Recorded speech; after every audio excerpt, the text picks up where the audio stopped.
welcome to another episode of Garmology, Fun with Outerwear. And today, this is the outerwear I'm going to be looking at.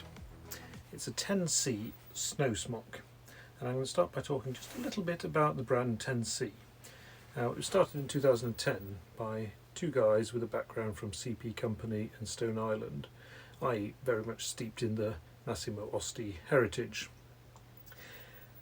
Their reasoning for starting the brand was that they found a fabric which they call the fabric, or OJJ for original Japanese jersey, which was kind of a distinctive new fabric from Japan, and neither CP or Stone Island, as I understand it, wanted to do anything with it. So Paul and Alessandro decided to start their own brand based upon this very distinctive fabric.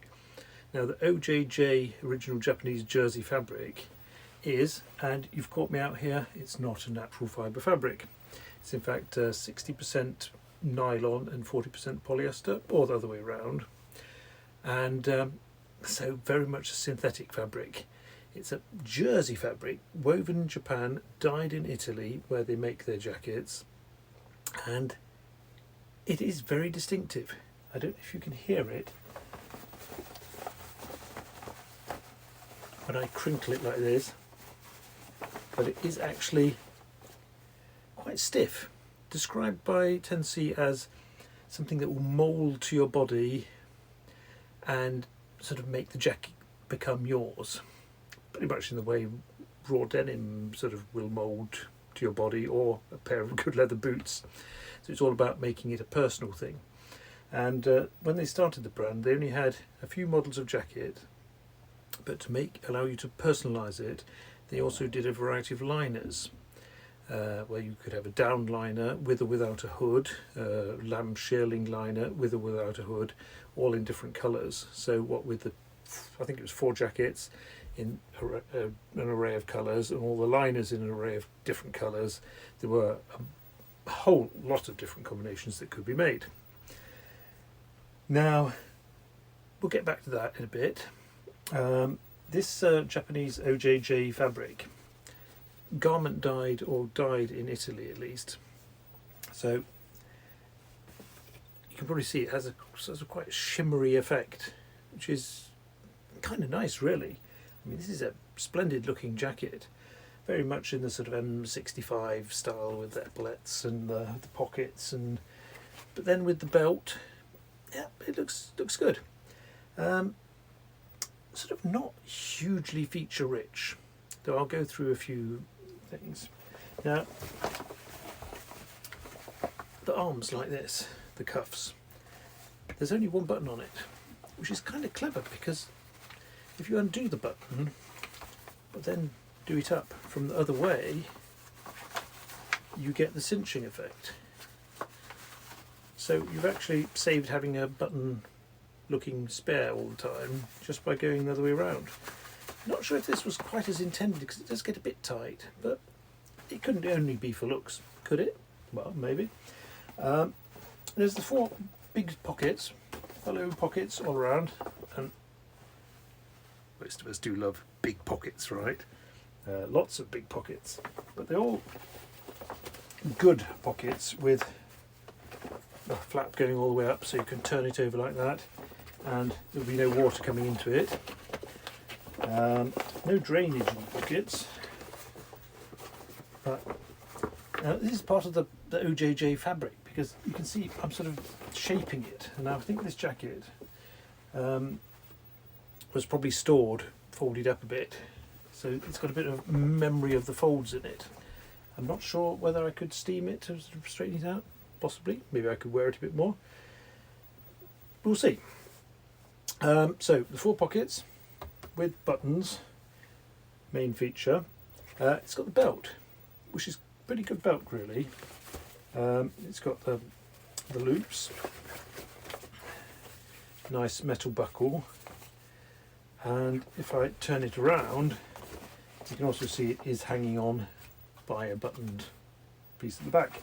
So, like the Montali mountain parka, you won't lose the belt if you just happen to wear it loose like that. Or you could do it up at the back, or depending on how you like it.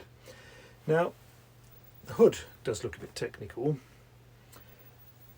It's got the tighteners there, which go round to the back.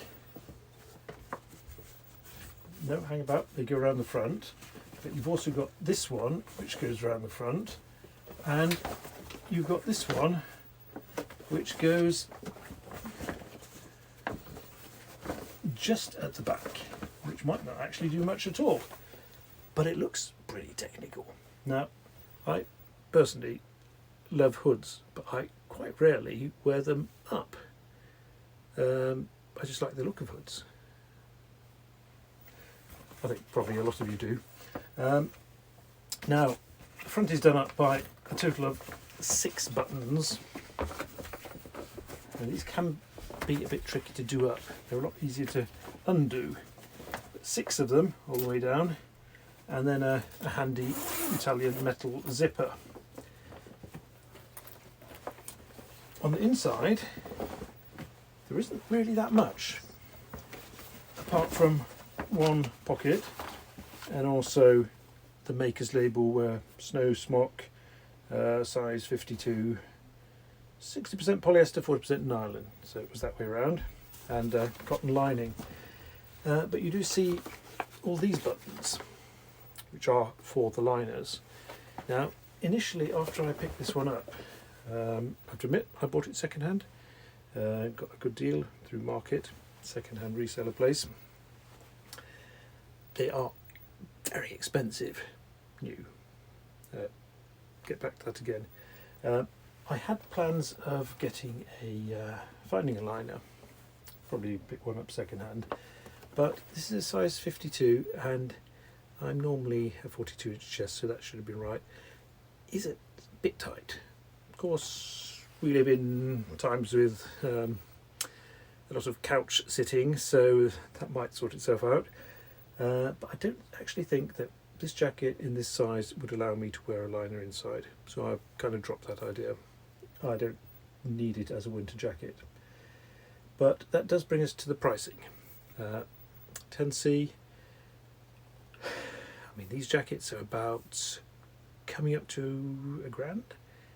Very expensive. And if you had a liner, it's almost as much again, which makes it just stupidly priced. Which does make me wonder what sort of market they are aiming for. I mean, there might be people who think that's an okay amount to spend for what is really a fairly basic jacket. Personally, I find it ridiculous. And that also brings me around to the name of the company, 10C. TENC stands for The Emperor's New Clothes, the Hans Christian Andersen child story about the emperor who's been told that he's got brand new clothes but is walking around naked. Read into it what you like, but a lot of people have made jokes about 10C maybe being a company selling a dream, selling a good idea, so not much product. But what they do make is kind of nice though. And if you can pick one up second hand, it's an interesting jacket. And also this synthetic OJJ fabric, which they have made kind of a big deal about as being for them only, etc. I think Timberland have also made a jacket using it now. I think the 10C preferential supply on it has sort of run out. It is kind of weird. Feels a bit velvety actually, but sort of stiff, and it's weird. I think it's an interesting jacket to own, though I don't know if I'd sort of recommend it to everyone. I think in the darker colours especially, the seams and edges tend to wear a bit. So if you see one that has been worn quite a bit, you can see that the white is shining through on the edges, which if you're a raw denim enthusiast probably counts as sort of making your own and cool wear, but I think that looks a bit poor. So what more can you say about them? Well, that was also a point they made when they started the company, that they just have a very, very slim number of jackets and liners, etc. and it would be sort of one jacket for life principle.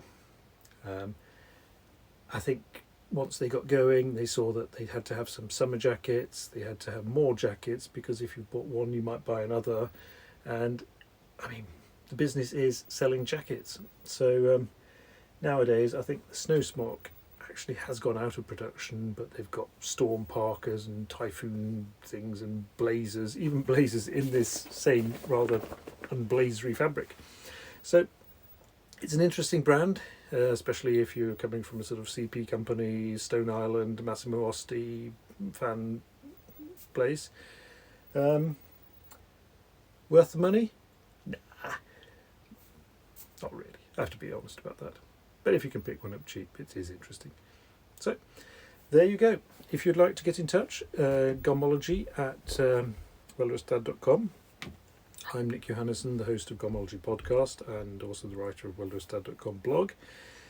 And leave a comment. I'll be doing more jacket reviews from my collection mainly. And if you have one you'd like to see, let me know in the comments. So thanks a lot for now, and bye-bye. Now, don't worry, I didn't forget. You wanted to see what it looked like on. And you can really hear the crinkling of the jersey fabric now. Pretty strange, right? Not quite sure what I'd compare it to. Maybe some really thick canvas?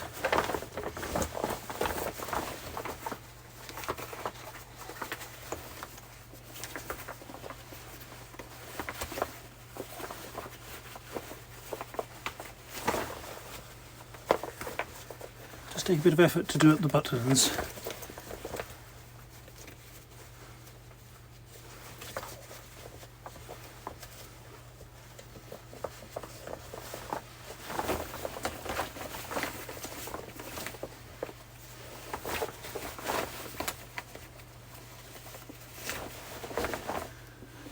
And there we go.